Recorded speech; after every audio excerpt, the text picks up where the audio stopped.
여러분 안녕하십니까? 이가역 라이브 이가역입니다. 국민의힘 의원들이 퇴장한 가운데 추경호 의원 체포 동의안이 가결됐습니다. 영장 발부 여부에 따라 정치권이 또 한 번 요동칠 걸로 보입니다. 잠시 후 자세히 분석해 보겠습니다. 박성재 전 법무장관에게 수사 지휘를 하듯 여러 차례 연락한 김건희 씨의 행적이 점점 더 드러나고 있습니다. 막판 특검 수사에도 영향을 줄 걸로 보입니다. 오늘 더 인터뷰에선 취임 2년을 맞은 송미령 농림축산식품부 장관 인터뷰하겠습니다. 그럼 오늘 함께할 네 분의 해설위원 소개해드리고 백가 앵커의 브리핑으로 첫 번째 이슈 보겠습니다.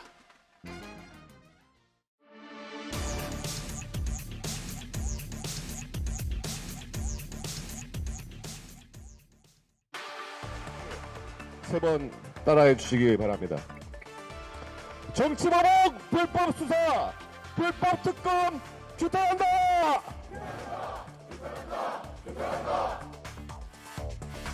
조금 전 국회, 국민의힘 추경호 의원 체포동의안이 가결됐습니다. 비상계엄 당시 국민의힘 원내대표였던 추 의원, 의원총회 장소를 바꾸며 계엄 해제 의결을 방해했다는 혐의를 받고 있습니다. 저도 뉴스를 보고 알았습니다. 그러려고 많은 분들이 시도를 하다가 결국은 진입이 되지 않아서 당사로 가서 많은 분들이 계십니다. 저는 제가 일단 불참하게 된 건 제 판단으로 불참을 했습니다. 국회에서 당사로, 당사에서 국회로 거듭 띄어졌던 문자 공지 사이 윤석열 전 대통령과 통화한 사실도 알려졌죠. 비상계엄 1년을 앞둔 시점에 전직 원내대표의 구속심사까지 기각을 외치는 국민의힘의 고심 나날이 깊어지고 있습니다. 네, 추경호 의원 소식 짚어보기 전에 조금 전에 들어온 속보부터 간단히 패널 여러분들과 이야기를 좀 나누고 본격적으로 들어가 보겠습니다. 검찰이 조금 전에 패스트트랙 충돌 사건 1심 전현직 국민의힘 의원들이 벌금형을 선고받았죠. 이에 대해서 항소를 하지 않겠다는 뜻을 공식적으로 밝혔습니다. 서울 남부지검이 수사를 하고 있죠. 재판 유지를 하고 있고요. 공소 유지를 하고 있고 대검찰청이 언론 공지를 통해서 공식적으로 조금 전에 항소를 하지 않기로 결정했다는 뜻을 밝혔습니다. 이유가 여러 가지가 좀 나왔는데요. 피고인들의 범행은 폭력 등 불법적 수단으로 입법 활동을 방해하는 행위다. 그 자체로 정당성을 인정받기 어렵고 죄책이 가볍지 않았다. 이렇게 밝히면서도 그럼에도 일부 피고인들에 대하여 검찰의 구형 대비 기준에 미치지 못한 형이 선고된 것에 대해선 아쉬운 점이 없지 않다. 그러나 범행 전반에 대해 유죄가 선고됐고 또 피고인들의 범행 동기가 사적 이익 추구에 있지는 않은 점에 더해 사건 발생일로부터 6년 가까이 장기적으로 분쟁이 일어난 점을 이걸 최소화할 필요가 있다고 보인다. 종합적으로 고려해서 항소하지 않기로 결정했다. 이렇게 밝혔습니다. 여야 패널분들께 일단 한 분씩만 좀 여쭤볼게요. 김영남 의원님, 예견하셨습니까?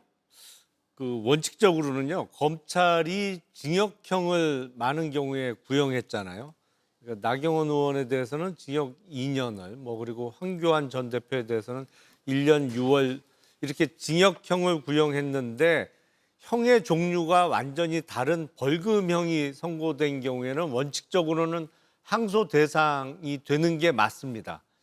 근데 최근의 트렌드인데 요새 항소 포기가 조금 유행하고 있는 것 같아요. 그리고 무엇보다도 검찰이 항소 포기를 결정하게 된 가장 중요한 이유는 이게 항소를 하더라도 항소심에 올라가서 과연 번복되겠느냐. 예를 들어서 벌금형의 1심 선고를 파기하고 징역형을 선고한다든지 아니면 의원직 상실될 수 있는 국회법과 관련해서 500만 원 이상이 선고될 가능성이 있겠느냐라는 현실적인 고민 끝에 항소 포기한 것으로 보입니다. 송영훈 의원님. 오늘은 대한민국 형사사법체계에서 새로운 룰이 하나 세워진 날이죠. 미란다 원칙이라든가 민식이법이라든가 이렇게 사람의 이름을 딴 형사사법의 원칙이나 형사법에 대해서 들어보신 분들이 많이 계실 겁니다. 오늘 세워진 룰은 이른바 김만배 룰입니다. 대장동 항소 포기, 전대미문의 7천억 추징 포기가 없었다면 이런 사건을 과연 항소 포기했을 것인가 라고 하는 의문이 있는 겁니다. 국민의힘 국회의원들이 대상이기 때문에 사실은 항소를 포기해서 의원직을 상실하지 않는 형이 확정되는 것이 당에 좋은 일입니다만 예. 그럼에도 불구하고 제가 말씀드리는 이유는 앞서 김영남 의원도 지적을 하셨듯이 본래는 이렇게 형종이 달라진 사안의 경우는 검찰이 항소하는 것이 원칙이고 거의 대부분 항소를 해왔기 때문입니다. 검사의 구형 및 상소 등에 관한 업무 처리 지침 제14조 1항 제1호에 의해서 이것은 항소 대상이 원칙적으로 되는 것이거든요. 그럼에도 불구하고 이 전대미문의 대장동 항소 포기를 합리화하기 위해서 이른바 항소 자제라고 하는 프레임에 따라서 이런 사건들조차 항소 포기하는 것으로 지금 검찰이 정리하고 있는 것이 아닌가라고 하는 의구심이 대단히 다분합니다. 그런데 이런 것이 대장동 항소 포기를 합리화하기 위해서 일종의 뉴노멀이 되면 앞으로 우리나라의 형사사법 정의는 크게 위협받을 수밖에 없습니다. 우리 사회가 앞으로 많은 비용을 치르게 될 것 같아서 염려가 됩니다. 예, 홍석준 의원님. 예, 검찰이 판단한 전체적인 저는 결정 배경은 뭐 나쁘지 않다고 봅니다. 왜냐하면 이 사건이 벌써 발생한 지 이제 6년이 벌써 더 지났고 또 상권분리 원칙에 의해서 대부분 판례에 의해서도 사실은 국회에서 일어난 일은 국회에서 처리를 하는 것이고 국회 윤리심사라든지 이런 걸 처리하는 것이고 사법심사는 최대한 자제를 해야 됩니다. 2014년 국회 선진화법에 의해서 최초로 이제 지금 이런 물리적 충돌에 대한 사법적 개입인데 이런 어떤 부분에 대해서 어느 정도 검찰이 좀 절제를 했다고 합니다. 그런데 이제 좀 앞에도 두 분이 말씀하신 것처럼 결국은 지금 이제 검찰 내 항소 관련된 어떤 기준, 규칙에서는 좀 어긋난 면이 있죠. 그런데 그것이 이제 앞서 대장동 항소 포기라는 전대미문의 천문학적인 범죄 수익이 발생함에도 불구하고 추징을 포기한 이런 어떤 문제점도 있기 때문에 어떻게 보면 좀 여야의 어떤 눈치를 보면서 검찰이 좀 항소 포기를 하지 않았나. 그래서 결국은 이런 어떤 기준점을 앞으로 검찰이 어떻게 더 정립하느냐에 따라서 국민들의 신뢰를 받지 않을까 생각합니다. 예, 김유정 의원님. 지난번 대장동 항소 포기와 관련해서 국민의힘에서 계속해서 비난하고 비판했던 것에 비추어 본다면 지금 나경원 의원 등은 마땅히 항소하는 게 맞겠죠. 그러면서 다퉈봐야 되겠죠. 그런데 조용하잖아요. 그러니까 내심으로 1심에서 의원직은 유지가 됐으니까 이대로 좀 가보자, 갔으면 하는 그런 바람이 있었을 거예요. 그리고 이제 검찰로서도 뭐 이 굉장히 장기화된 재판이니까 앞서 여러 가지 설명했던 것처럼 더 오래 끌기에는 조금 부담이 크다. 뭐 이런 여러 가지를 판단한 게 아닌가 싶은데요. 글쎄요, 당사자인 나경원 의원 등의 또 그 송원석 원내대표의 입장이 뭔지 좀 듣고 싶네요. 그분들은 항소할 것인지 안 할 것인지 자정까지 한번 지켜보겠습니다. 예, 계속해서 입장이 좀 정치권에서 나올 것 같습니다. 방송 직전에 들어온 검찰의 패스트트랙 충돌 사건 1심 항소 포기 소식 간단히 짚어봤고요. 또 역시 비슷한 시각에 마무리가 된 추경호 전 국민의힘 원내대표, 현 국민의힘 의원에 대한 체포 동의안이 국회에서 가결됐습니다. 총 180표 중에 가 172표, 부 4표, 기권 2표, 무효 2표 이렇게 나왔네요. 홍석준 의원님, 지금 권성동 의원이 지난 9월에 가결됐었고요. 두 번째입니다. 당내 분위기가 좀 어떤가요? 예, 당내 분위기는 좀 전에 화면에도 봤습니다만 굉장히 좀 격앙돼 있고 이거 해도 너무한다. 정치 보복을 이런 식으로까지 해야 되느냐 하는 어떤 대단히 좀 격앙된 분위기입니다. 지금 구속영장은 사실은 굉장히 좀 무리하다고밖에 볼 수가 없는 게 국회의원들의 표결 행위를 방해했다고 하는데 사실은 그런 어떤 동기도 없고 또 그런 어떤 행위 자체가 성립되지 않다 보면 왜냐하면 국민의힘이 빠지더라도 어차피 민주당에 의해서 제적 과반수에서 이제 비상계엄이 해제가 의결되리라는 것은 다들 뭐 예상하는 바인데 굳이 참석을 뭐 방해하면서까지 당시에 추경호 원내대표가 할 필요성 동기가 전혀 없죠. 특히 이 그 국회의원들의 표결 행위가 방해됐다는 것이 입증이 되기 위해서는 방해를 주장하는 국회의원이 좀 주장을 했는데 아무도 내 표결을 방해받았다고 주장하는 사람이 없습니다. 특히 추경호 전 원내대표 의원 같은 경우는 지금 현재 뭐 도저히 우리라든지 증거인멸이라든지 그런 사항도 전혀 없는데 불구하고 지금 구속영장을 지금 이제 발부를 한 것 자체가 굉장히 무리하고 국민의힘을 내란 정당으로 프레임을 씌우기 위한 지금 특검의 무리한 어떤 수사가 아닌가, 정치 보복이 아닌가 이런 어떤 생각들 때문에 대단히 지금 이제 격앙돼 있는 상태입니다. 예, 김주기 의원님, 오늘 국민의힘 의원들은 빠져나갔어요. 예상하신 거죠? 예, 왜냐하면은 엊그제 의총에서 국민의힘 의총에서 표결에 불참하겠다라고 이미 결론을 내린 바가 있기 때문에 오늘의 저 모습은 예상된 수순이었죠. 예. 그런데 지금 그 저 현수막에 정치 보복 불법 특검이라고 적었더라고요. 이게 왜 정치 보복입니까? 이게 왜 불법 특검입니까? 정당한 적법 절차를 통해서 특검이 출범을 했고 그리고 이 수사가 이제 막바지에 와닿고 특검도 종료가 되는 시점을 남겨놓고 있는 마당에 특검이 불법이면 여러분들이 아직도 절연하지 못하고 있는 윤석열 피고인도 지금 특검 나가서 열심히 수사도 받고 있고 재판에도 임하고 있잖아요. 본인이 헌재 냈어도 특검은 역시 적법하다는 게 다 밝혀진 사실 아니겠습니까? 그런데도 여전히 이렇게 억지 주장하고 있다는 것도 참 황당하고요. 저는 그 추경호 원내대표가 그리고 또 국민의힘이 주장하는 바가 뭐 누구 한 사람 표결 방해받은 사람 없다 이렇게 막 주장을 해요. 아니 예. 안철수 의원이 인터뷰한 영상이 있다니까요. 왔다 갔다 혼란스러워가지고 표결에 참여하고 싶었는데 못했다라고 인터뷰한 영상이 있어요. 그러면은 그 안철수 의원 뿐이겠습니까 비단? 그리고 계엄군이 옆에서 유리창을 깨고 그렇게 들어오는데도 그 방에 가만히 있었잖아요. 추경호 원내대표는.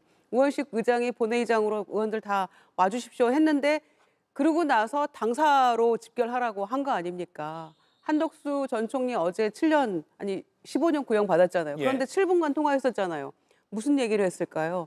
그러니까 이런 전반적인 걸 봤을 때 도무지 상식적이지 않다. 그 긴박한 순간에 국회 당사 어떻게 이렇게 그 의총 장소를 바꿉니까?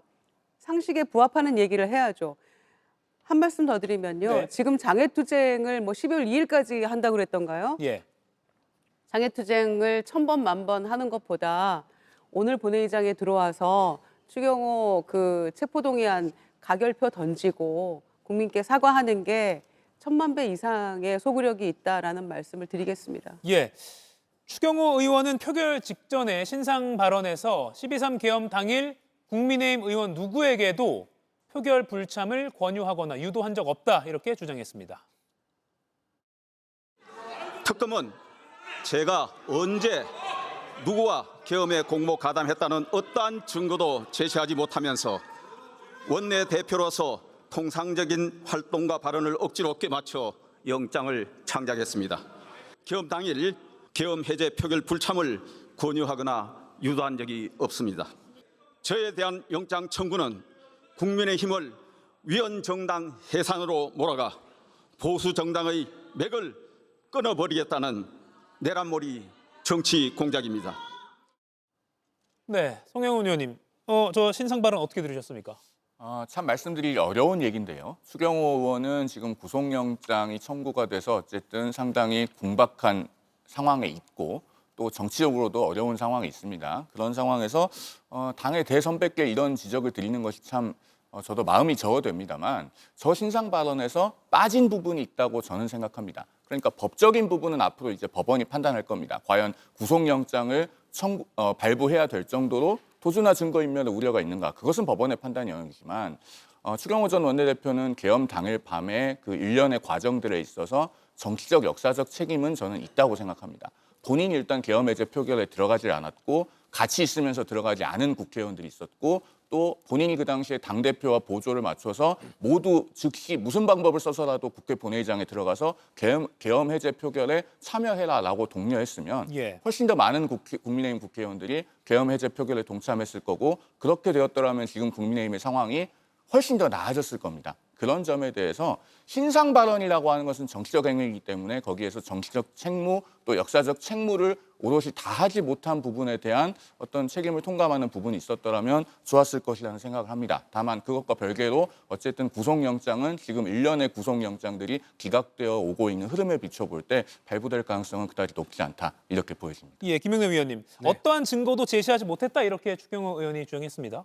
그건 아니죠. 이제 증거가 충분하냐 불충분하냐의 그 평가는 다 다를 수 있겠습니다만 증거가 없지 않죠, 절대로. 왜냐하면 비상계엄 선포 이후에 유일한 방법은 국회에서 비상계엄 해제 결의를 하는 것인데 그러기 위해선 국회 제적위원 300명 중에 과반수 이상이 일단 참석을 해야 되거든요. 근데 예. 그때 참석하기가 용이한 상황은 전혀 아니지 않았습니까? 그러니까 일단 경찰이 동원돼서 국회를 둘러싸고 정문으로 국회의원들이 제대로 들어올 수 없는 시간이 꽤 오래 지속됐잖아요. 그래서 많은 의원들이 담을 넘어 들어왔는데 민주당이나 범여권 의원이 숫자적으로는 과반이 넘습니다만 그 의원들이 손쉽게 빠르게 다 국회 안으로 들어올 수는 없는 상황이었고 국민의힘 의원들이 참석을 했다면은 쉽게 과반을 넘게 참석할 수 있었겠습니다만 추경호 의원이 계속 일단 의총 장소를 바꾼 거는 팩트죠. 예. 그것도 일종의 증거예요. 그리고 당시 윤석열 대통령 한덕수 국무총리와 통화한 내역도 드러났고 그게 다 증거입니다. 사실은 어떤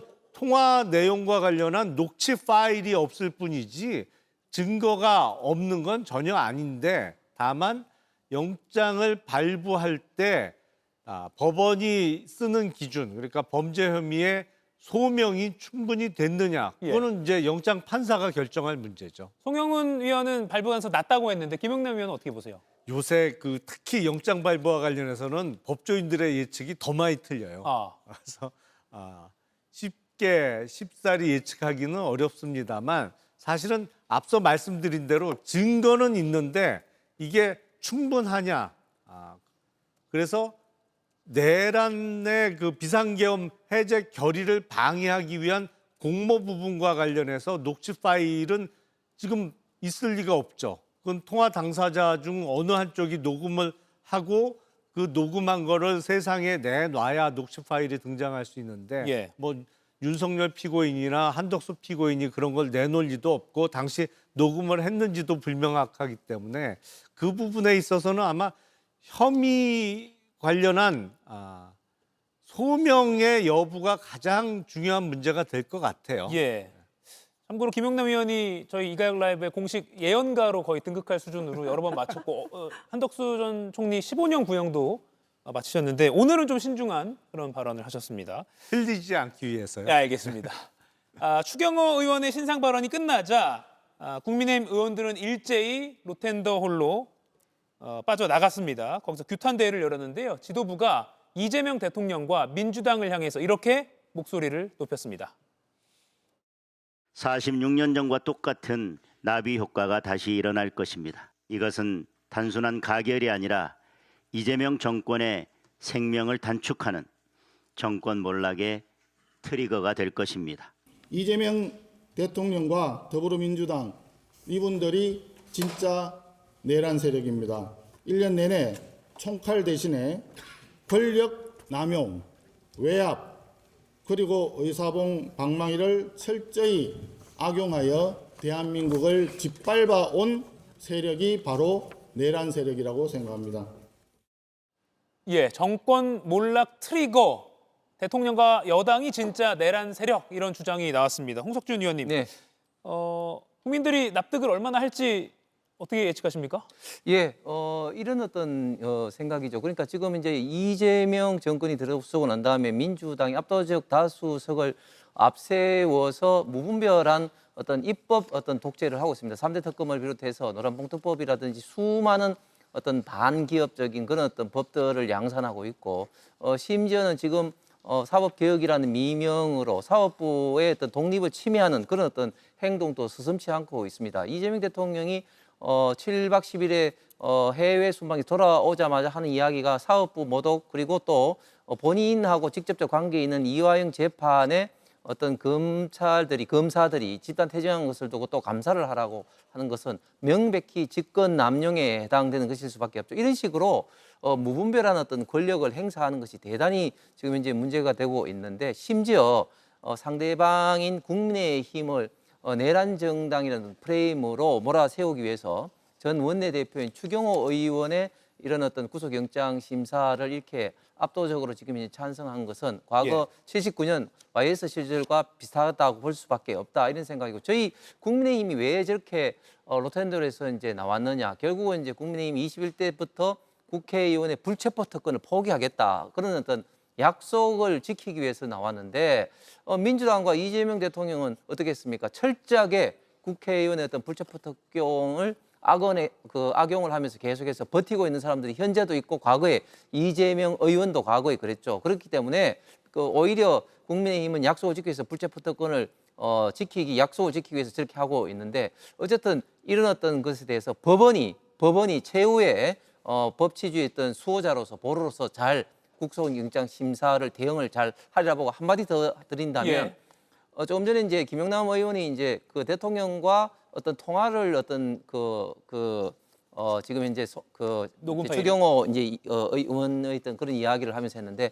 그 통화를 하고 난 다음에 어디로 갔느냐? 당사에서 최종적으로 국회로 이제 일정을 바꾸었습니다. 그렇기 때문에 그 통화에서 대통령의 어떤 그런 통화에서 오히려 당사로 바꿨다면 혹시라도 어떤 그런 어떤 표결 방해 행위였던 그런 어떤 해석이 될지 모르겠지만 전혀 반대로 이루어졌다는 점을 분명히 말씀드리겠습니다. 그 부분과 관련해서는요. 사실은 그 비상계엄 해제 결의가 12월 3일에서 4일로 넘어가서 새벽 1시쯤 이루어졌잖아요. 예. 근데 표결이 정말 될 수 있을 것 같은 상황이 만들어진 다음부터는 그 의총 장소를 다시 당사로 바꾸거든요. 그리고 그때는 정말로 이제 제적의원의 과반수 정도의 의원들이 모였을 거로 판단되면서 우원식 의장이 계속 본회의장으로 들어오라고 재촉을 하는 상황에서 의총장을 당사로 다시 자정 직후에 바꿉니다. 지금 표의 4번째 줄이네요. 그렇죠. 예.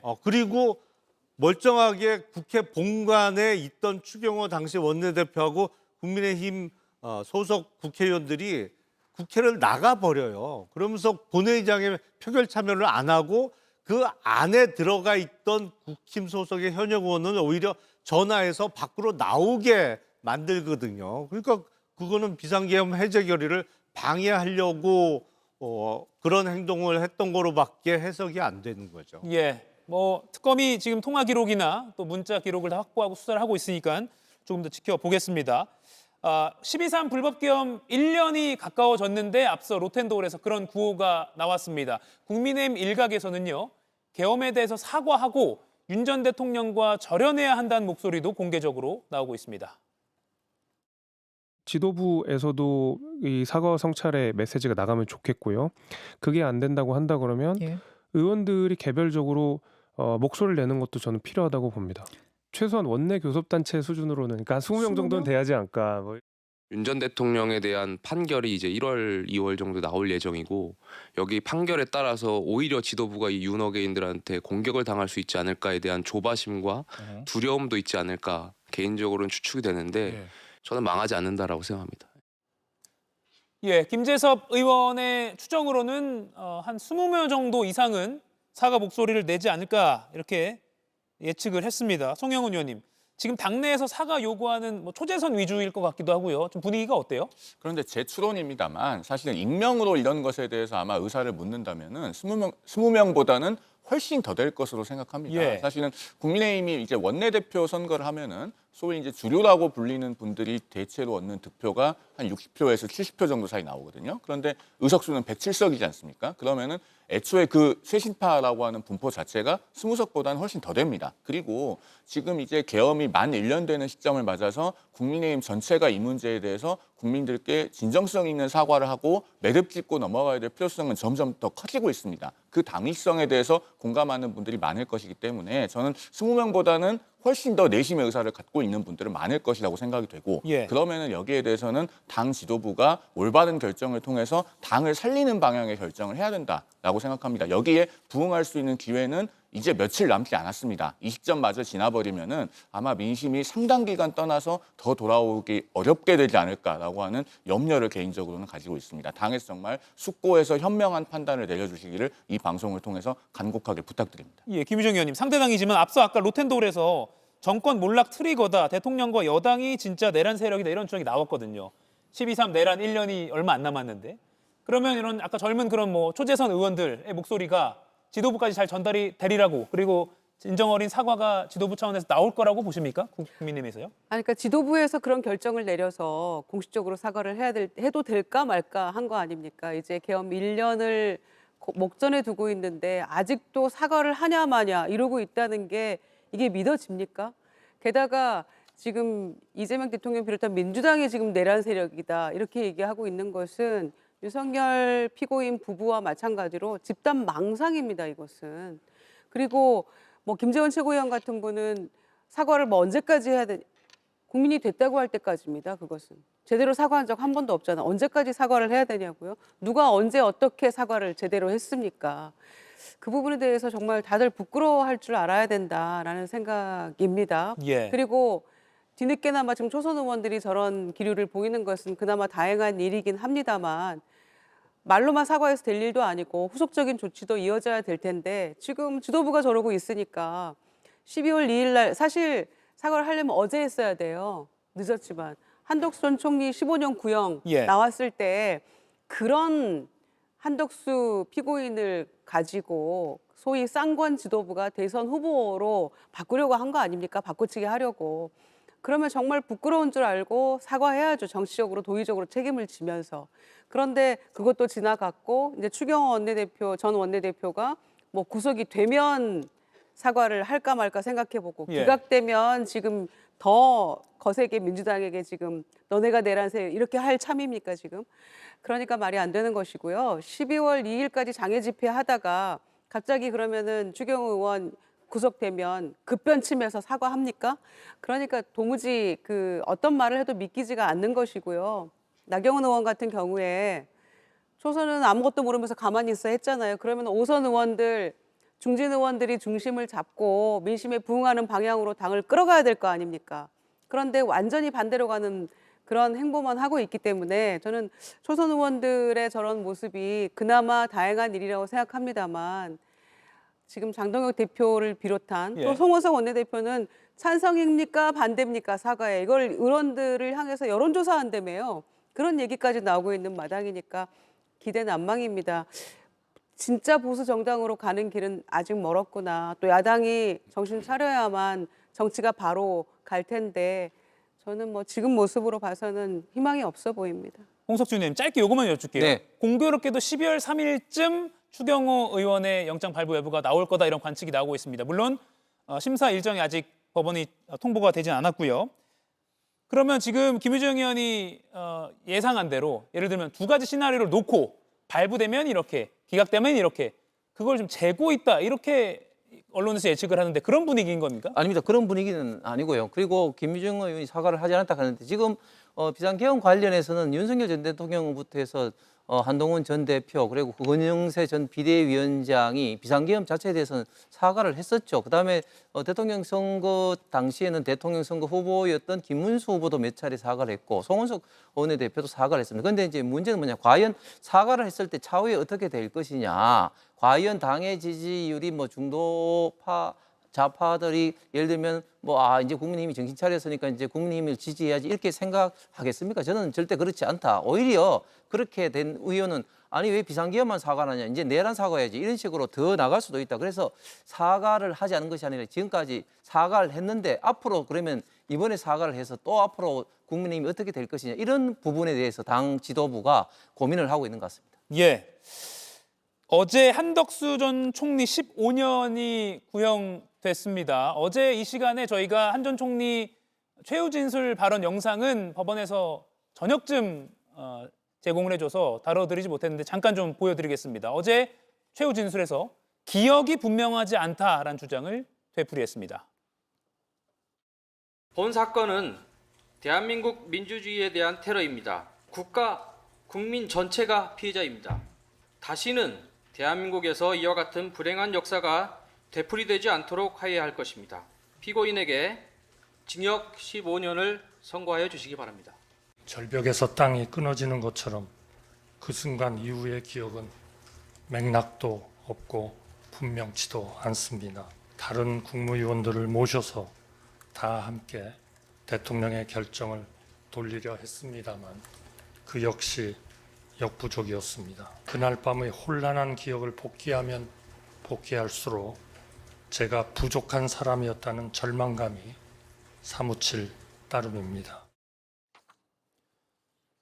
네, 그래서 내년 1월 21일 오후 2시에 선고가 이뤄질 예정인데요. 법률가 두 분께 먼저 한번 전망을 좀 여쭙겠습니다. 송영훈 의원님, 일단 구형은 징역 15년형인데 선고는 어떻게 좀 예상하세요? 그 부분이 참 예단하기가 어렵습니다. 예. 다만 이제 우리 시청자들의 이해를 돕기 위해서 해설을 한 가지 해드리면 지금 특검은 애초에 내란 우두머리 방조 혐의로 한덕수 전 총리를 기소했다가 법원의 공소장 변경 권고에 따라서 선택적으로 내란 중요 임무 종사 혐의도 봐달라고 추가를 해놓은 것 아니겠습니까? 예. 둘 중에 어느 것이 되어도 좋다는 입장인데 징역 15년을 구형을 한 것을 보면 여전히 특검의 관점은 내란 우두머리 방조 쪽에 힘이 실린 것으로 보입니다. 왜냐하면 우두머리 방조는 법정형이 방조범에 대한 감경까지 고려하면은 10년 이상의 유기징역이 되거든요. 반면에 주요 임무 종사가 되면 5년 이상이 됩니다. 구형이 15년이라는 건 우두머리 방조 쪽에 특검은 무게를 두고 있다는 것인데 그런데 법리적으로는 이 내란 우두머리 방조는 성립하지 않습니다.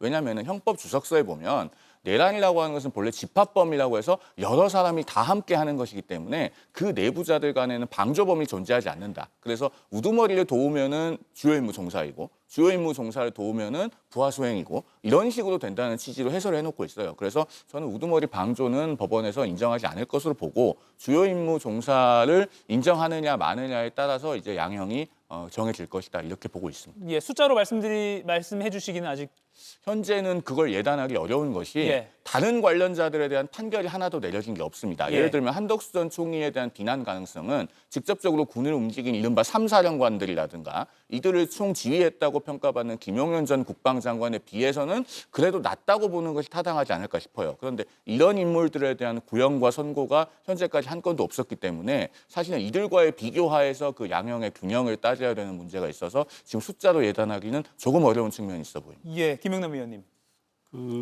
통상 검찰의 구형량의 절반 정도 선고되는 경우가 가장 많습니다. 뭐 그게 법에 그렇게 나온 건 전혀 아닙니다만 대략 그 통계적으로 보면 그런 사례가 제일 많은데 그러면 검찰이 15년 구형을 했으니까 징역 8년 또는 7년 정도가 절반에 해당합니다만 제가 예측을 해보자면 이거는 1심에서 징역 10년과 15년 그 범위에서 선고될 가능성이 높지 않을까라는 생각이 듭니다. 그래서 저는 1심 재판부의 어떤 그 선택에 따라서는 징역 15년 선고도 가능한 것이 아닌가라는 생각이 들고 10년 정도 이상은 나올 거로 저는 예측이 됩니다. 예, 근데 내란 우두머리 방조와 중요 임무 종사 둘 중에 하나의 혐의를 재판부가 선택해서 선고를 내리게 되는 거죠? 그렇죠. 예. 근데 처음에 내란 특검에서 내란 방조로 기소할 때 예. 제가 그런 말씀을 드린 적이 있어요. 이게 방조가 좀 이상하다, 어색하다. 그리고 그래서 이게 좀 왜 방조로 기소했는지 저도 잘 이해가 안 된다라는 말씀을 드렸는데 이게 재판 과정에서 공소장 변경이 이루어진 예. 것이고 저는 주요 임무 종사자가 오히려 법률적으로도 처음에 자연스럽고 타당한 기소가 아니었나라는 생각이 듭니다. 예, 2달도 안 남았습니다. 선고도 한번 지켜보겠습니다. 그리고 JTBC가 단독 취재로 계속 전해드리고 있는 김건희 씨의 국정농단 정황 백다 앵커가 먼저 브리핑으로 전해드리겠습니다. 같은 시간에 중앙지법에서 재판을 받았잖아요. 예, 그런 적이 이때 윤석열이 진짜 손해보야. 자기한테 잊지 말고 영부인 도와줘라. 그리고 사랑한다는 말을 전해주라. 이건 잘못된 사랑이죠. 나란히 재판을 받고 있는 윤석열 전 대통령 부부. 박지원 의원의 주장에 따르면 그들의 변호인은 오작교가 된 듯합니다. 사실 잘못된 사랑이라는 지적은 재임 중에도 나왔습니다. 제가 이 자리에 있어 보니까 되게 객관적으로 저는 정치세력 다 나쁘다고 생각해요. 없는 것까지 만들어서 제 처를 많이 좀 악마화시킨 거는 있습니다.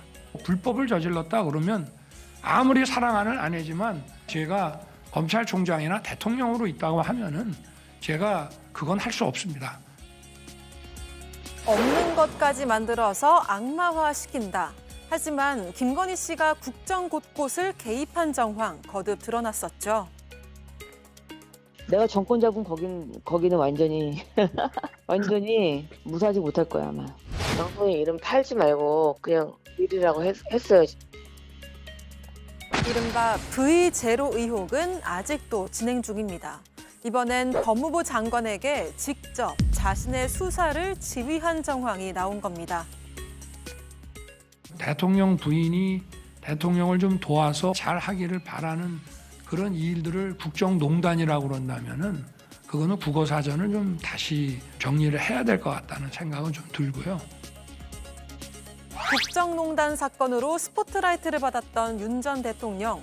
누구보다 국정농단의 의미를 잘 알고 있을 텐데요. 수사지휘 논란은 어떻게 받아들이고 있을까요? 네, 김건희 씨와 박성재 전 법무장관이 작년 5월에 주고받은 텔레그램 메시지가 JTBC 단독 보도로 알려지고 있습니다.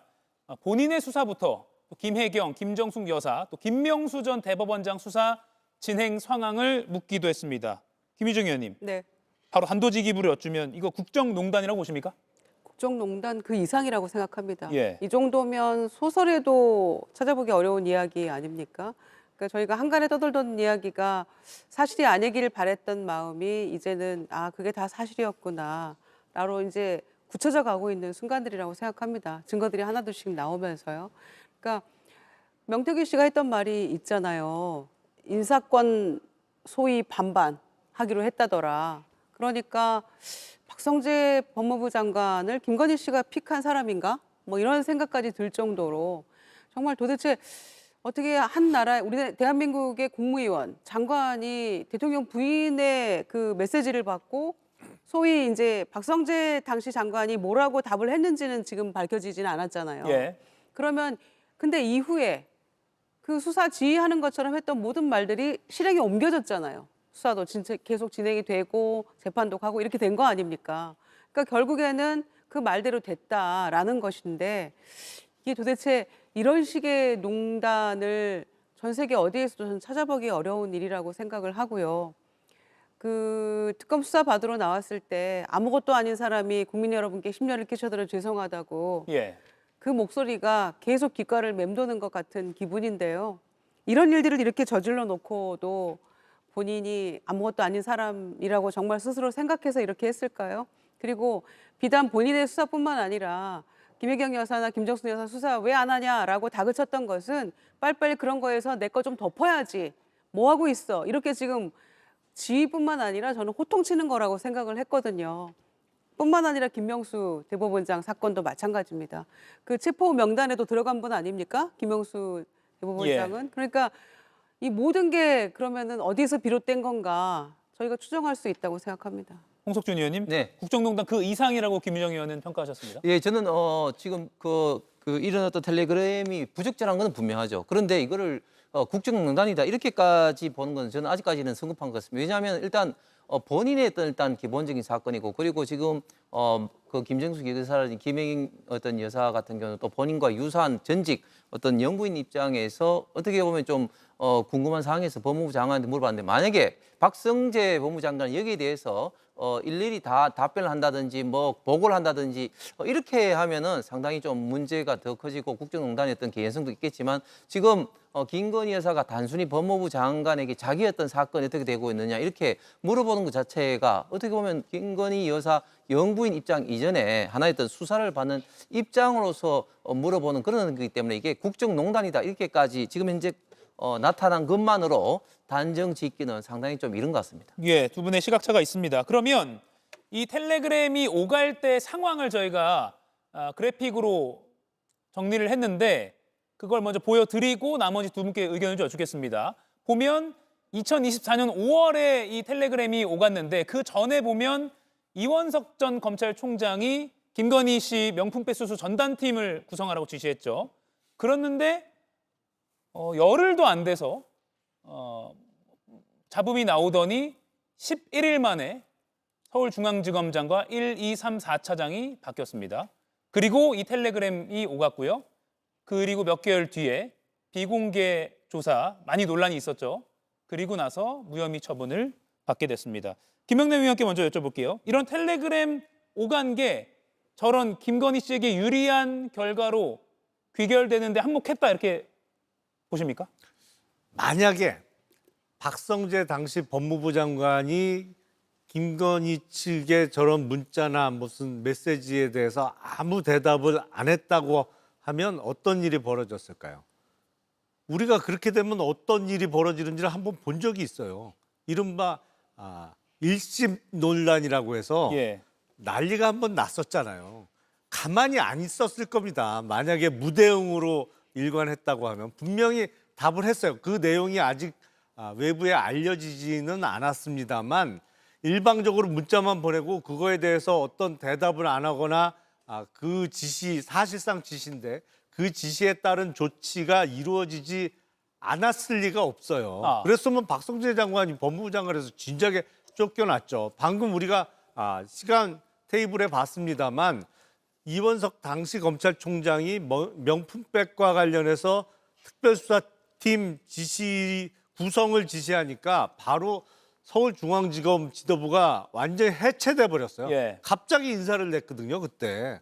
그러니까 저거는 저 인사를 누가 했겠어요? 당시 박성재 법무부 장관이 한 거죠. 예. 그러니까 이른바 공모가 이루어진 거죠. 사실은 누가 봐도 참 우리 헌정사상에서 유례를 찾기 어려운 대통령이 아닌 그 배우자와 현직 장관 등이 참여한 국정농단의 실체입니다, 저게. 예, 송영훈 의원님 어떻게 좀 저 흐름을 예측해 볼 수가 있을까요? 일단 저걸 보면은 김건희 씨는 정말로 아무것도 아닌 사람이 맞죠. 다만 그 앞에 두 글자가 생략돼 있습니다. 법은이라는 두 글자가 붙어 있는 거예요. 그러니까 법은 아무것도 아닌 사람이었던 것입니다. 그리고 우리가 여기서 이제 한 걸음 더 나아가서 생각해 봐야 될 것은 저런 일이 어떻게 하면 대한민국에서 반복되지 않도록 할 것인가입니다. 제도와 구조는 생각보다 힘이 셉니다. 그리고 개인은 선한 사람일지라도 그런 제도와 구조 속에서 노출되면 사람이 바뀝니다. 물론 김건희 씨 같은 경우는 본인이 저런 전횡을 한 것이 제도와 구조의 영향이라고 말씀드리려는 건 아닙니다. 그러나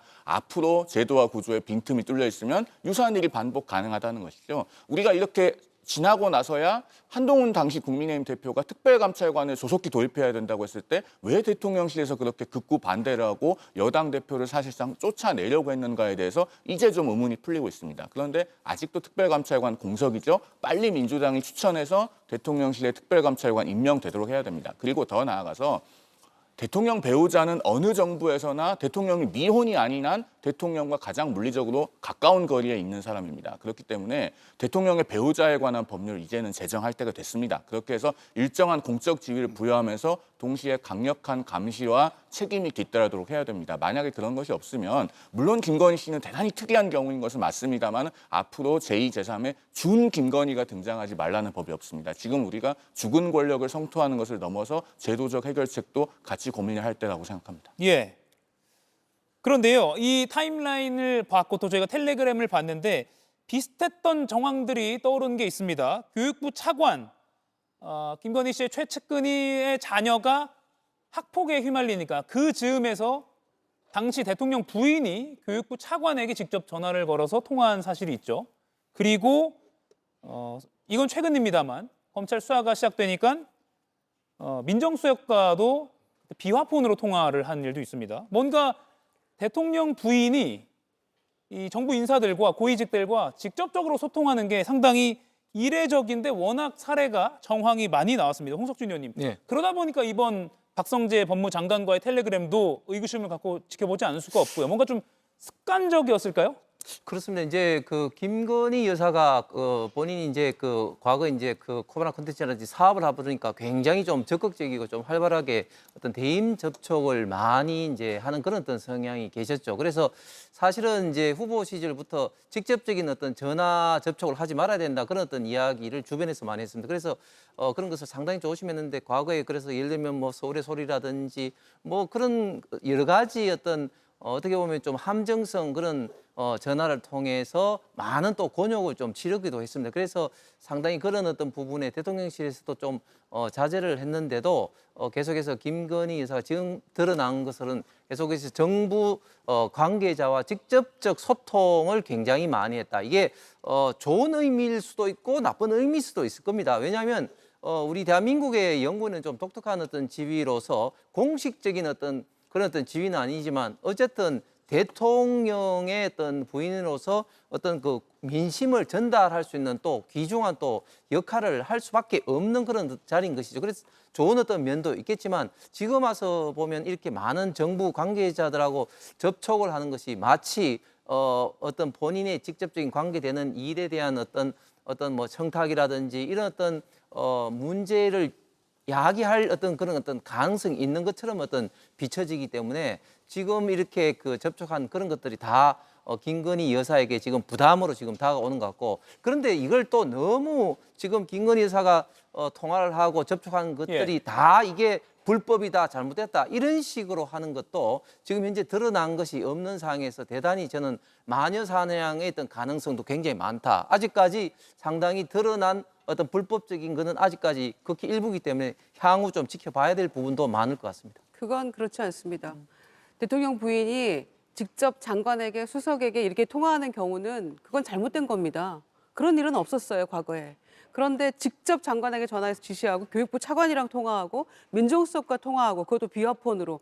비화폰을 뭐 거의 그 대통령과 같은 급으로 가지고 있었다는 거 아닙니까? 그러니까 이거 문제예요. 이건 잘못된 겁니다. 이렇게 해서는 안 될 일을 한 거예요. 그런데 그 부분에 대해서 이거를 뭐 민심을 전달하는 게 아니라 오히려 민심을 오도하고 본인이 대통령처럼 굴었던 게 문제가 되는 거죠. 명태균 씨 수사 관련한 상황까지 다 보고받은 거 아닙니까? 그러니까 이거는 정말 심각한 문제였고요. 그래서 비단 드러난 이 사람들 뿐이겠는가? 법무부 장관, 민정수석, 교육부 차관 뿐이겠습니까? 저는 더 많은 사람들이 있을 거라고 생각합니다. 국무위원 중에서도. 다만 드러나지 않았을 뿐이겠죠. 예. 그리고요, 저희가 잠시 후에 뉴스룸에서도 더 자세히 보도를 해드릴 예정인데 JTBC가 단독으로 새롭게 취재한 내용이 있습니다. 김건희 수사를 지휘했던 당시 중앙지검장 송경호 중앙지검장을 지난해 1월 윤 전 대통령이 삼청동 안가로 불러들였다는 사실을 JTBC가 단독으로 취재했습니다. 당시 서울중앙지검이 도이치모터스 주가 조작 사건 그리고 명품백 수사 사건을 본격적으로 수사를 하던 때죠. 아까 타임라인에서 맨 앞부분 정도가 된다고 이해를 하시면 될 것 같습니다. 대통령이 자신의 배우자의 수사를 하고 있는 수사의 실무 가장 책임자를 안가로 불렀다.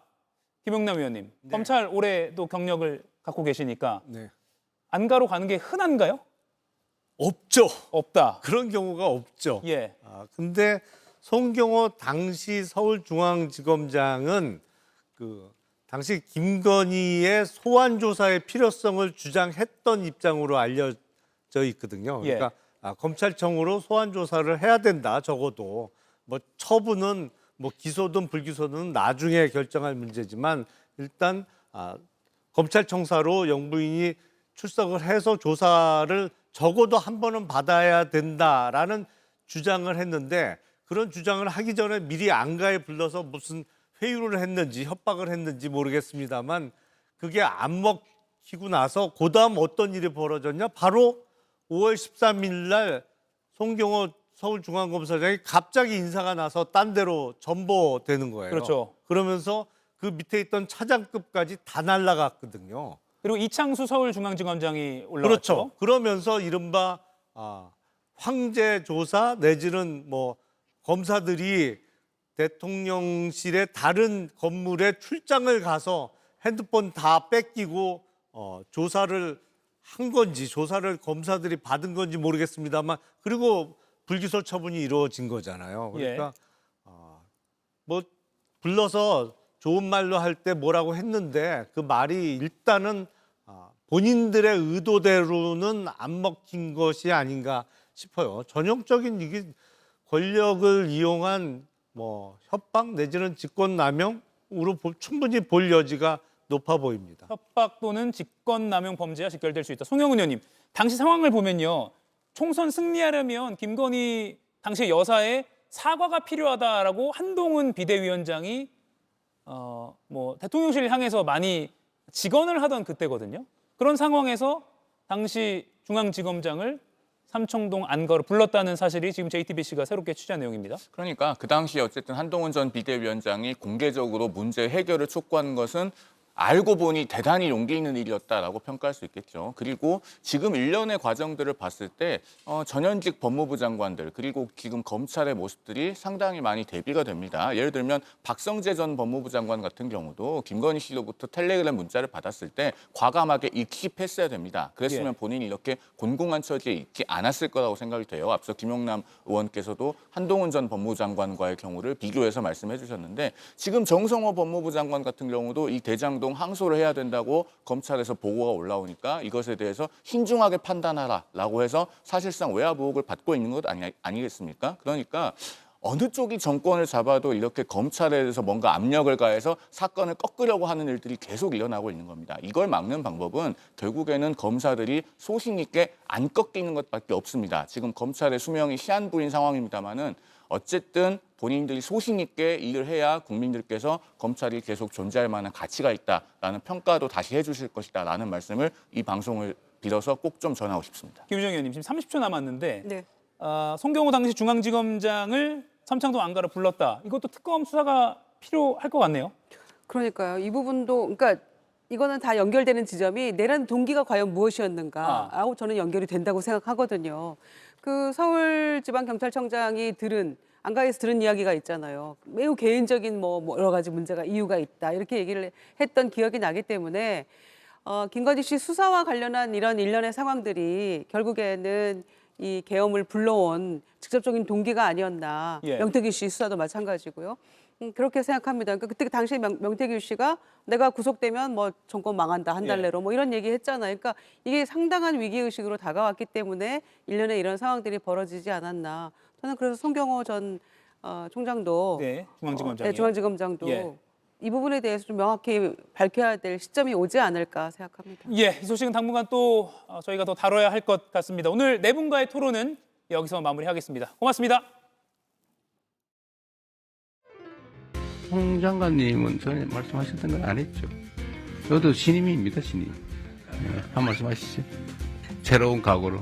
저는 그야말로 우리 총리님한테 사실 그 선수를 좀 뺏겼습니다. 제가 인사말을 하려던 게 뭐였냐면은 저는 연속의 책임을 지겠습니다. 그리고 혁신의 책임도 지겠습니다. 제가 마음에 먹고 있던 걸 총리님이 취임사에서 그대로 쓰셔서 제가 깜짝 놀랐습니다. 그래서 같은 마음으로 우리 정부의 성공을 위해서 제가 할 수 있는 최선의 역량을 발휘하겠습니다. 좀 더 깊이, 더 자세히 들어보는 더 인터뷰 시작하겠습니다. 이재명 정부 장관 중에 유일한 유임 장관입니다. 또 앞서 본 것처럼 연속의 책임을 약속하기도 했습니다. 본격 김장철도 시작됐고요. K푸드의 세계화부터 농촌 지역 활성화까지 들어볼 이야기가 아주 많습니다. 송미령 농림축산식품부 장관 나오셨습니다. 어서 오십시오. 안녕하세요. 네, 안녕하세요. 우선 저희가 찾아보니까 2023년 12월에 취임하셨더라고요. 12월 29일입니다. 그럼 거의 딱 2년이 됐습니다. 네. 취임 2년 기념 인터뷰라고 저희가 하겠습니다. 예. 아직 2년 안 됐습니다. 예. 네. 가장 잘했다고 생각되는 정책, 그리고 아쉬운 정책 하나씩 꼽아주시죠. 하나만 들기는 조금 아쉽지만요. 네, 제가 그래도 의미가 있다고 생각하는 정책은 우리 농촌이 점점 고령화되어 가고 과소화되어 간다고 말을 하기 때문에 소멸 걱정하시는 분들 많았거든요. 그래서 농촌 소멸을 어떻게 하면 조금 완화해 볼까라는 의미로 저희가 소멸 대책을 몇 가지 했었습니다. 그 소멸 대책이 상당히 저는 의미 있었고 지금도 계속하고 있는 정책이고요. 또 하나는 K푸드 수출을 확대하기 위한 정책들을 했는데 그것이 상당히 저는 잘했다라는 생각을 가지고 있습니다. 근데 반면에 좀 아쉬운 것은 기후변화는 나날이 심해지는데 그에 대응하는 우리의 속도가 기후변화를 못 따라가고 있습니다. 그래서 기후변화를 대응할 수 있는 농산물 수급 안정 정책, 이거는 조금은 아쉽기 때문에 조금 더 속도를 내고 더 강화해야 될 정책이라고 생각을 하고 있습니다. 예, 뭐 잘한 정책 더 꼽아주시고 싶으시겠지만 시간상 여기까지 하겠습니다. K푸드는 잠시 후에 좀 자세히 짚어볼게요. 아까 말씀드린 대로 지난 정부 장관 중에서 유일하게 유임이 되셨고 이재명 대통령과는 전에는 따로 인연이 없었죠. 없습니다. 강훈식 대통령실 비서실장이요. 송 장관님 유임 배경에 대해서 이렇게 설명한 게 있거든요. 잠깐 보고 이야기를 나누겠습니다. 업무보고를 봤는데 장관님 왜 이렇게 쌀값이 떨어졌던 거예요? 왜 이렇게 농림부장한테 이렇게 물어봤죠. 근데 이분이 굉장히 열심히 설명합니다. 그럼 이거는 왜 그런 거예요? 두부값은 왜 그렇죠? 물가가 오르던데 그때 시작한 겁니다. 진짜로? 네. 그 전에 뭐가 역사가 있는 게 전혀 아니고요. 없습니다. 전혀 없습니다. 근데 대통령도 다른 사람은 말을 잘 안 받아주는데 속된 말로 이 장관은 되게 열심히 답변을 하고 있는 거예요. 그런데 많이 알기도 하고 그래서 그 다음부터는 대통령하고 저하고 그 회의를 하고 오면 서로 이제 인물평을 하는 거죠. 이 사람 어때요? 이 사람 어때요? 이제 취임 직후에 인수위 없이 시작됐으니까 네. 지난 정부 장관들이랑 처음에는 국무회의를 맞습니다. 했잖아요. 이때 토론 형식으로 하는데 네. 다른 장관들은 토론에 참여를 안 하는데 네. 송 장관님은 많이 잘 알기도 하고 적극적이기도 하더라. 네. 이런 평가 지금 이 방송 비서실장 평이 보신 적 있어요, 이 방송? 저 봤습니다. 아, 유튜브에 이렇게 나오는 거 예. 봤습니다. 네. 부담되시죠, 이런 평가?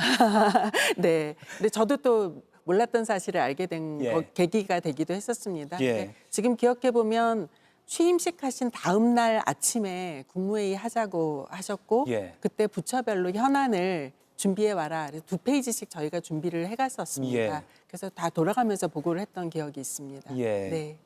유임되어서 업무를 쭉 이어가다 보니까 아무래도 단점보다는 장점이 많으시죠?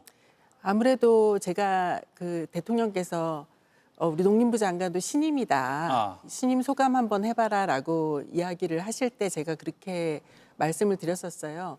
저는 연속의 책임을 지겠다. 예. 그렇지만 혁신의 책임도 지겠다라는 말씀을 드렸는데 그 이야기 속에는 당연히 뭐 연속은 그럴 법 하는데요. 예. 잘 알지 않으면 혁신하기도 어렵거든요. 그래서 제가 그만큼 한 1년 정도는 앞서서 해봤기 때문에 제가 좀 연속의 책임과 혁신의 책임을 질 수 있겠다라고 생각을 했고요. 근데 예. 사실은 그 책임감이라는 측면에서는 예. 굉장히 많이 무거운 마음도 있습니다. 예. 네. 그 연속의 책임 말씀하셨으니까 지난 정부에서 했던 정책 이것만큼은 꼭 끝까지 이어가겠다 하시는 거 있으세요? 이것도 뭐 여러 개일 수 있지만 하나 네, 꼽아주신다면. 아까 제가 말씀드린 것처럼 예. 농촌 소멸에 대응하기 위한 것, 네. 그리고 K푸드 수출을 이어가는 것, 그리고 기후변화에 대응해서 우리 농산물이 수급 안정이 되어야 우리 국민들이 먹거리 걱정 안 하실 수 있거든요. 예. 그래서 그 부분은 제가 계속 좀 이어가고 싶다라는 생각을 하고 있습니다. 예. 네. 소멸, 수급, 기후변화 이건 아주 장관님 머릿속에 딱 예, 항상 거기다가 선도 K푸드 과제군요. 수출까지. 예. 알겠습니다. 이재명 대통령 업무 스타일 어떠냐 이런 거 질문 많이 받아보셨죠? 그럼요. 예, 어떤가요? 예, 대통령께서는 잘 아시는 것처럼 시장, 도지사, 예. 국회의원 다 거치셨어요. 굉장히 구체적으로 현장에 대해서도 많이 알고 계십니다. 예. 그래서 실은 저희한테도 그게 굉장히 부담스러워요. 대통령께서 이만큼 아시는데 내가 하는 분야는 요만큼이거든요. 그럼 그것에 대해서는 대통령보다 제가 더 많이 뛰어야 되고 더 많이 알아야 하지 않겠습니까? 예. 그래서 그런 점에서 대통령께서는 근데 제가 미처 생각하지 못한 걸 지적을 해주실 때도 있고 질문을 하실 때도 있기 때문에 항상 준비도 많이 해야 하고 늘 생각하고 있어야 되고 많은 자극도 되고 또 배우는 점도 많고 그렇습니다. 국무회의가 생중계가 되고 또 형식도 토론 치열하게 벌어지잖아요. 이것도 조금 사실 부담되지 않으세요? 사실 저 같은 경우에는 그 처음에는 굉장히 부담스러웠지만 그 토론에 집중을 하다 보면 사실 방송이 되고 있다는 거를 잊을 때가 꽤 있습니다. 그런데 결과적으로는 이게 방송이 되고 그다음에 피드백들이 있는 거예요. 국민들께서 보시면서 댓글도 달기고 하고 그래서 이게 허투루 말하면 안 되고 그만큼 항상 준비가 되어 있어야 한다라는 자극도 되고요. 또 어떤 경우에는 국민들하고 계속 소통하고 있다는 느낌도 들어요. 그래서 국민들 의견을 받아서 제가 좋은 댓글 같은 경우는 캡처해서 우리 직원들한테 이거 우리 한번 검토해보자라고 준 적도 있고 이렇거든요. 그래서 저는 국민들이 우리 국무위원들이 어떻게 일하고 있는지 이렇게 들여다보시면서 그 자극제도 주시고 또 의견도 주시고 해서 굉장히 뭐랄까 힘들지만 좋은 과정이라고 생각을 하고 있습니다. 예, 이 방송 보시고 또 이제 국무회의 생중계 댓글 달러 하시는 국민분들 많을 것 같습니다. 정책 이야기를 좀 해보겠습니다. 네. 지난 9월 9일에 국무회의에서 송 장관님이 이 계획을 꺼냈습니다. 이재명 대통령이 웃는 모습도 많이 포착이 됐다고 하는데 먼저 좀 보고 이야기 나눠볼게요. 대통령님 그 홍보 차원에서 농식품부에서 맞아요. 말씀드리겠습니다. 그리고 저희는 이제 치킨 벨트 뭐 이런 것들도 한번 구상을 해보려고 합니다. 치킨 벨트는 예, 그거는 사실 외국인들은 엄청나게 관심이 있거든요. 지역 관광 활성화에 있어서 먹거리는 정말 중요한 문화이기 때문에요. 그 부분을 농식품부에서 좀 그 문화부랑 협력해서 지역 관광 활성화 차원에서 해보겠습니다. 잘 만들어서 문화부로 잘 넘겨주세요. 네. 근데 대통령이 문 앞으로 넘겨주세요 할 때 장관이 약간 서운하시죠? 예. 예.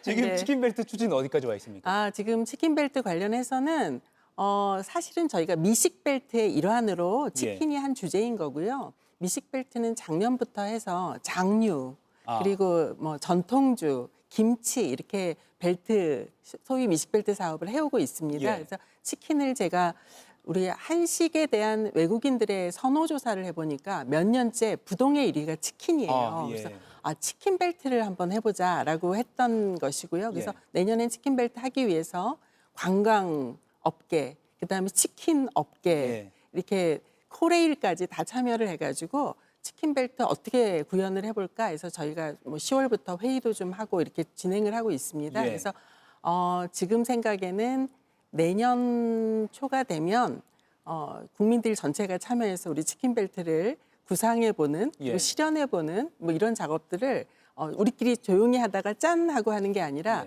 국민들이 좀 참여할 수 있는 형태로 하려고 준비하고 있습니다. 예. 그러면 실제 어떤 뭐 행사나 페스티벌 이런 거는 내년 상반기쯤에는 될 수 있나요? 그 행사나 이런 것은 저는 지금 생각 이거 처음 공개하는 건데요.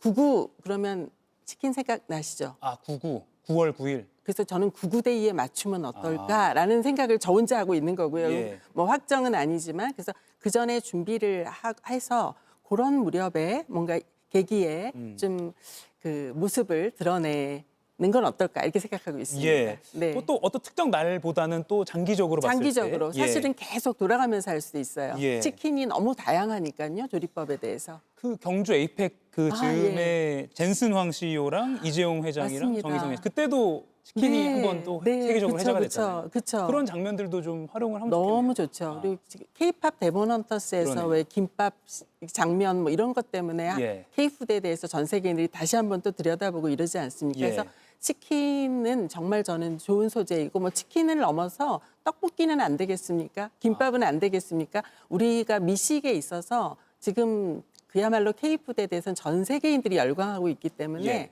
해볼 수 있는 일이 굉장히 많다고 봐요. 그래서 우리나라에 온 인바운드 그 관광객들을 나중에 돌아가서는 아웃바운드 소비자가 되게 그리고 그 소비를 한 번 하면 끝나는 게 아니라 젊은이일수록 평생을 두고 K푸드를 소비할 수 있게 만드는 거죠. 고객을 두텁게 만들 수 있는 길이라는 측면에서 저는 치킨벨트도 그렇고 우리 K푸드 전체가 굉장히 중요한 우리의 문화자산이고 경제자산이라고 생각하고 있습니다. 예.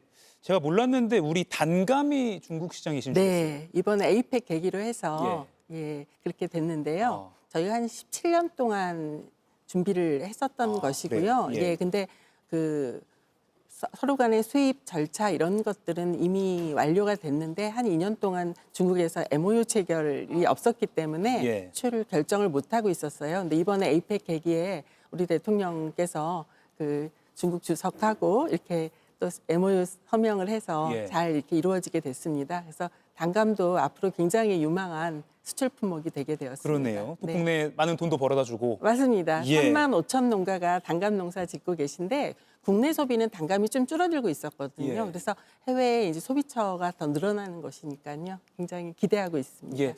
치킨이나 단감 이렇게 좀 먹으면서 하면 좋았겠다 싶기도 한데, 네, 알겠습니다. 그 독일의 아누가 박람회가 세계 최대 규모 식품 박람회라고 하는데 이런 데도 다 돌아보셨다고. 네, 이번 10월 초에 아누가 식품 박람회 다녀왔고요. 이번 아누가 식품 박람회는 우리나라가 주빈국이었습니다. 네, 주빈국이고 우리 식품 기업 100개 정도랑 같이 갔었습니다. 근데 정말 제가 그 자리에서 K푸드가 정말 이렇게 전 세계인들의 사랑과 관심을 받고 있구나라는 것을 체감을 하고 왔습니다. 그러니까 저희도 언론에서 저희도 보도를 하지만 뭐 K푸드 인기 많다 하는데 실감이 안 나시죠? 뭐 대체 어떤 건지 잘 실감은 안 나거든요. 제가 제일 놀랐던 대목은 뭐냐면요. 개회식 하기 전에 개막식 하기 전에 리셉션이라고 하나요? 이렇게 간단한 서로 인사도 하고 음료 한 잔 마시면서 간단한 한입거리 이렇게 먹는 뭐 이런 시간인데 그 한입거리 먹는 그 대표 음식이 김밥이 나왔어요. 그래요? 깜짝 놀랐습니다. 근데 김밥이 이렇게 큰데 외국 사람들이 이거 김밥이다 이러면서 전부 다 김밥인 것도 알고. 김밥인 것도 알고요. 그리고 저한테 와서 전부 다 뭐 너무 맛있다 뭐 이런 이야기도 해주시고 좀 깜짝 놀랐습니다. 실감을 하고 오셨군요. 네. 그리고 이게 이제 뭐 돈이 다는 아니지만 15조 105억 달러 목표 지금 피푸드 수출 목표가 있다고 올해의 하는데 목표가 105억 불입니다. 달성 가능합니까? 작년이 99.8억 8천억 불 예. 그러니까 작년이 사실 저희가 100억 불 목표를 했는데 좀 모자랐습니다. 그래서 올해는 105억 불 목표로 하고 있고 10월 말 기준으로 약 86억 불 정도 됩니다. 예. 약 86억 불.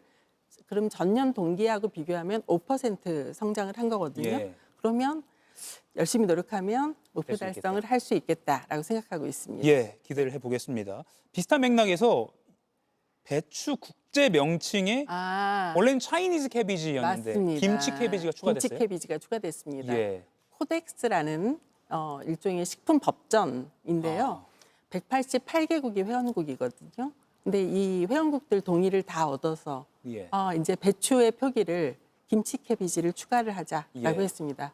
그야말로 우리 김치의 위상을 높인 것이고요. 기무치 아니고 김치죠? 김치입니다. 유 안 정확히. 들어가죠? 아유, 절대 알겠습니다. 안 들어갑니다. 네, 네. 이것도 큰 성과라고 할 수 있겠네요. 매우 큰 성과입니다. 예. 전 세계인들이 이제 김치 그리고 배추 할 때 이거를 김치 김치 재료다. 캐비지야, 예. 김치 채비지야, 그리고 김치 캐비지야, 그리고 김치는 한국 거야. 이렇게 생각하지 않겠습니까? 예. 예. 수출 잘 달성이 꼭 됐으면 좋겠네요. 예, 한번 바람을 가져보겠습니다. 예, 예.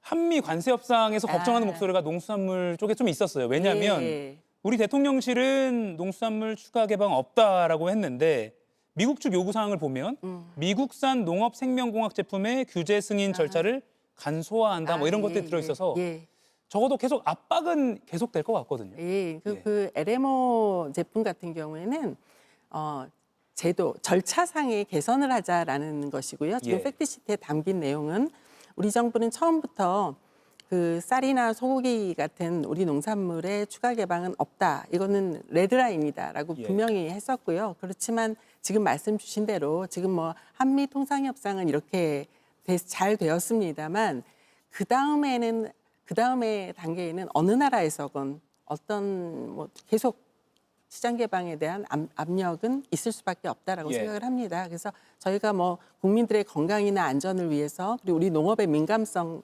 차원에서 잘 방어를 하겠습니다만 그럼에도 불구하고 장기적으로는 우리 농업 자체가 경쟁력을 가질 수 있도록 저는 준비해야 된다고 생각합니다. 예. 어떤 게 들어와도 우리 거의 질과 뭐 이런 측면에서 뭐 우리 게 최고다라고 할 만한 수준으로 그리고 기후 변화에도 잘 대응할 수 있도록 예. 우리가 그런 노력을 해야 될 것이라고 생각하고 있습니다. 예. 막는 건 막는 거고 또 경쟁력은 그럼요, 경쟁력대로 키우고 그럽니다. 예, 알겠습니다. 예. 현장을 많이 다니시는데 대통령과도 동석한 자리가 있었습니다. 예. 지난 9월에 예. 이재명 대통령이랑 세종시를 찾아서 청년 농민과 농업인들. 간담회를 가졌는데 예. 이 자리에서 화장실이 쟁점이 됐거든요. 맞아요. 잠깐 영상으로 준비했습니다. 예. 현행법상 하우스는 가설 건축물로 분류돼 안에 화장실을 지을 수 없다고 합니다. 그 화장실 문제는 대통령님 지금 되게 이상하게도 농지하고 하우스 안에 생산시설 외에는 다 들어갈 수가 없습니다. 농막은 허용이 되잖아요. 네네네. 근데 무슨 말이지? 그러니까 농막은 되는데 화장실은 안 된다고요? 원래 농막은 그 화장실이 사실 없어야 됩니다. 창고 형태입니다. 불법입니다. 대소변을 보면 안 된다 그런 거예요? 좀 이상하긴 하네요. 그래서 이 하반기에 바로 농지법 개정을 해서 저희가 이 화장실 문제는 해결하도록 그렇게 하려고 합니다. 네.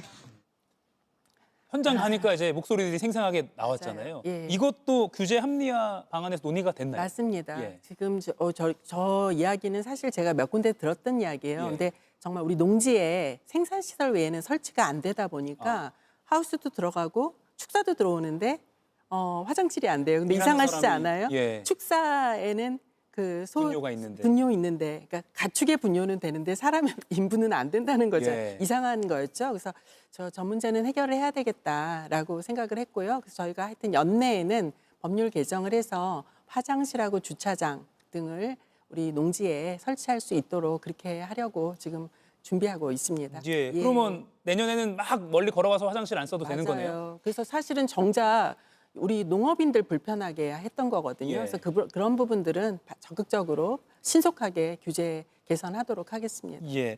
아무튼 이번 정부가 뭐 대통령도 그렇고 장관들도 현장에 많이 좀 다니는 기조가 있는데 네. 농지 규제 완화도 그렇고요. 네. 공동 영농법인 요건 완화 네. 이런 규제 합리화에 대한 목소리가 많이 있잖아요. 맞습니다. 어떤 것들이 좀 추진되고 있나요? 저희가 이번에 그 규제 합리화 계획 저희 나름대로는 한 예. 54개 규제에 대해서 합리화해보자라고 해서 얼마 전에 이제 회의를 통해서 발표를 하고 했는데요. 예. 지금 대표적으로 저렇게 농지 안에 화장실하고 주차장 같은 것들을 설치할 수 없게 돼 있는 것들, 그다음에 또 영농형 태양광이라고 있습니다. 영농형 태양광 하려 그러면 장비 설치하고 이러면 이게 한 20년 동안 고정되어 있어야 하니까요. 이 일시 사용 허가 기간을 지금 8년밖에 안 되는데 8년 안에 설치했다가 띄면은 너무 아깝고 효율이 떨어지잖아요. 그래서 이거를 23년으로 이걸 좀 늘리는 기간을 연장하는 것. 그다음에 왕진버스라고 있습니다. 예. 근데 왕진버스가 가는데 어르신들이 왕진버스 와 있는 데까지 나오시기도 불편하단 말이에요. 예. 그러면 그 왕진을 집으로 좀 재택 가실 수는 없나? 이런 생각을 그래서 그것도 좀 한번 제도 개선을 해보자. 지금 이런 것들도 있고요. 말씀하신 대로 공동영농이라는 게 굉장히 훌륭한 모델입니다. 그러니까 우리 농지가 되게 규모가 작은데 이거를 다 모아서 공동으로 영농을 하다 보면 규모화할 수 있고 여기에 기계도 막 다니고 그러면 생산성도 높아지거든요. 근데 여기에 이제 각 농지를 이렇게 모으신 분들 입장에서는 그럼 직불금은 어떻게 되지? 이제 걱정이 많으시잖아요. 그러니까 이런 것들을 공동 영농이 활성화될 수 있도록 다 필요한 제도 개선을 하자라고 해서 이렇게 한 50여 개, 54개 그 규제 개선 항목을 저희가 발굴을 했고 신속하게 개선을 하려고 합니다. 우리 대통령께서도 규제라는 게 그 시대상을 잘 반영 못하고요. 구더기 무서워서 장 못 담그면 안 되지 않겠냐. 그리고 피부에 체감될 수 있도록 현장의 문제를 신속하게 개선하자라는 게 대통령의 또 말씀이시기도 하고요. 그래서 저희들도 그 말씀이 당연히 맞다고 생각을 해서 최대한 우리 불필요하고 불합리하고 불명확한 규제에 대해서는 합리화하자라는 게 우리 정부의 기조입니다. 신속함을 많이 지금 농촌에서 보고 계신 시청자분들은 빨리 해줘 요구하실 것 같아요. 그럼요.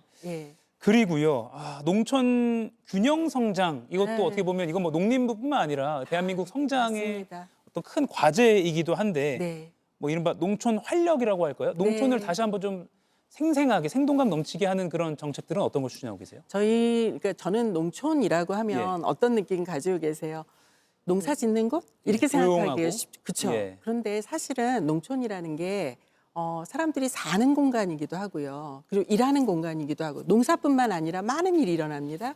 그리고 또 우리 놀러 가거나 쉬는 공간이기도 하잖아요. 그럼 이런 것들이 구현될 수 있도록 만들어줘야 된다. 그리고 지금 사회는 4도 3촌 라이프 스타일 뭐 이런 것들이 활성화되고 있어요. 4일은 도시에서 열심히 일하지만 3일은 뭔가 내가 했던 일하고는 다르게 농촌에 가서 나 뭐도 좀 기르고 그거 뽑아서 친구들도 불러서 같이 좀 먹고 싶고 뭐 이제 이런 그 욕구들이 다 있단 말입니다. 그럼 이 4도 3촌에 걸맞게 농촌에 빈집도 많아요. 그럼 빈집도 좀 우리가 새로운 자원으로 활용할 수 있게 하고 해볼 수 있는 일이 너무 많은 거예요. 그래서 뭐 이렇게 좀 농촌을 살만한 공간으로 바꾸기 위한 그런 일들을 하다 보면 이게 곧 사람들을 농촌에 오게 하고 떠나지 않게 하니까 균형 성장을 하는 밑바탕이 되지 않을까라고 생각을 합니다. 또 저희가 내년부터는 아주 인구가 감소해서 소멸 위험이 있는 지역 몇몇에는 기본소득이라고 해서 기본소득을 제공해서 우리 좀 떠날 이유를 줄여드리는 살만한 곳으로 만드는 뭐 이런 대책도 한번 해보려고 하고요. 또 영농형 태양광이라고 해서 그 태양광을 통해서 기본소득의 어떤 재원 이런 걸 만들 수 있는 뭐 이런 사업도 해보려고 그렇게 구상을 하고 있습니다. 그 같은 맥락에서요. 지난해부터 농촌 체류형 쉼터. 체류형 쉼터. 이 제도가 그러니까 저희가 알기로는 농막 예전에 무허가 농막 이런 걸 이제 양산화하는 거죠. 이 농막은 6평 규모인데 사실 숙박을 할 수 없는 공간이었거든요. 그런데 저희가 체류형 쉼터를 바로 이 소멸 위험 지역에서 조금 완화해보자라고 해서 도입한 것인데요. 농촌 체류형 쉼터는 10평 규모로 숙박도 가능한 그런 시설입니다. 그래서 저희가 올 1월부터 시행을 했거든요. 1월부터 시행했는데 10월 말 기준으로 11,000건이 됐어요. 이 중에서는 이제 농막을 합법적으로 좀 바꾸는 뭐 이런 것도 있고요. 그 새롭게 또 체류형 쉼터를 설치하는 그런 가구도 늘고 있습니다.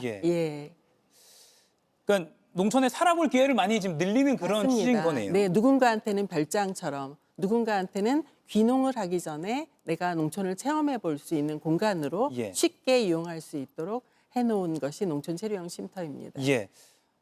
저는 뭐 농산물, 뭐 수산물 이런 것만 관장하시는 줄 알았는데 네. 농촌의 어떤 생계나 어떤 사회 현상까지도 챙겨야 되니까. 너무 정확한 할 일이 참 말씀이세요. 많으시네요. 예, 그러니까 예. 농업, 농촌은 근데 농사만 하는 곳이 아니라 살고 일하고 쉬는 예. 공간. 그리고 저희가 반려동물 업무도 하고 있습니다. 그 질문 드리려고 했는데 할 일이 진짜 많다는 중에 하나가 동물 복지 관련 주무부처이더라고요. 네. 제1회 동물 보호의 날 기념집 지난 예. 10월 4일에 있었습니다. 네. 동물 복지도 이제 신경 쓴다는 거잖아요. 맞습니다. 헌장을 네, 선언하셨는데 동물보호헌장. 어떤 네, 건가요? 그러니까 동물보호헌장이 말 그대로 동물 복지의 가치 이런 것들 우리가 한번 같이 새겨보고 민이나 관이나 다 같이 우리가 동물 복지를 실현하기 위해서 어떤 일을 실천을 어떤 것을 해야 되는지 이것들을 한번 꼽아보는 예. 뭐 이런 헌장입니다. 그래서 저희가 한 27년에는 내년에 준비해서 동물복지 기본법 이런 것도 만들려고 지금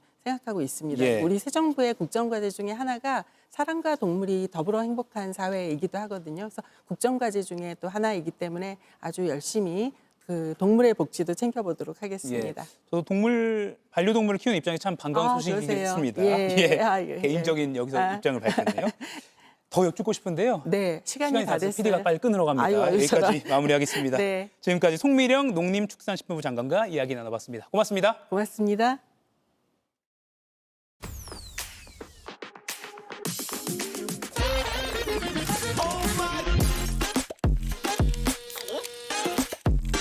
이정우처럼 파민처럼 람데시 파민 쉐이버. 파나소닉. 이른 아침에도 추운 날씨에도 힘들어도 나는 움직인다. 세상 좋은 건 움직여야 만날 수 있으니까. 콜피이면 충분하다. 좋은 건 문 밖에 있어. 마이 에먼스 스페이스. 일상에 맞춰 취향에 따라 좋은 휴식은 에먼스럽게. 에브리웨어 에브리 모먼트. 에먼스. 웬일이래? 치킨 먹으러 가자는 소리 다 하고? 고추마요도 모르면서. 계속 알고 싶은 프라닭의 시그니처. 고추마요 치킨. 프라닭 치킨. 20대 대선 캠페인이 한창이던 2021년 11월 당시 민주당 이재명 후보 캠프에서 상대당 윤석열 후보에 대해 이런 말이 공개적으로 나왔습니다. 이런 분이 대통령이 된다면 가족들의 국정농단은 불보듯이 뻔하게 예상 가능한 심각한 상황이다. 국정농단이란 국가적 손실을 이미 한 차례 겪어봤기에 너무 과한 예측 아니냐 이런 반론도 당시에 적지 않았습니다. 하지만 딱 4년 후 JTBC 단독 보도로 드러나고 있는 구체적인 정황들. 김건희 씨가 박성재 법무장관에게 보낸 텔레그램 메시지는 사실상 수사 지휘나 다름없었습니다. 그러고 보니 측근 자녀의 학폭 의혹이 터졌을 때 교육부 차관과 통화를 하고 검찰 수사를 앞두고 민정수석과 비화폰으로 통화를 하고 경복궁 근정전 어좌에 앉고 국정농단이 불보듯 뻔한 상황이라던 그 예상은 결국 현실이 됐습니다. 오늘 한 컷이었습니다. 푹신한 매트리스로 바꿨다며. 맞아. 탄탄한데? 그것도 맞아. 어제는 푹신하게, 오늘은 탄탄하게. 필요한 부위에 맞춰 매트리스 경도를 내가 원하는 대로 바꾸다. 숙면을 컨트롤하는 꿈의 기술. 비렉스 스마트 매트리스. 우리 애가 좀 작은가? 나 때문에 안 크면 어쩌지? 언제까지 기성당을 고민할 거야? 키 크니까 아이클타임. 맛있으니까 아이클타임. 이제 훈이랑 아이클타임해요. 아이클타임. 두드림.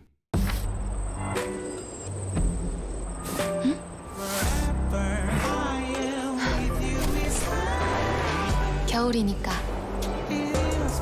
노르디스크 크리스탈 다운. 바로 이어지는 JTBC 뉴스룸 예고해드리겠습니다. 서울중앙지검이 김건희 씨의 도이치 주가 조작과 명품백 사건을 수사하던 지난해 1월 윤석열 당시 대통령이 지검장을 안가로 호출한 것으로 확인됐습니다. 수사에 압력을 주려는 것 아닌지 의심되는 대목입니다. 잠시 후 뉴스룸에서 자세히 전해드리겠습니다. 이가혁 라이브 오늘 순서는 여기까지입니다. 내일 오후 5시에 다시 뵙겠습니다. 고맙습니다.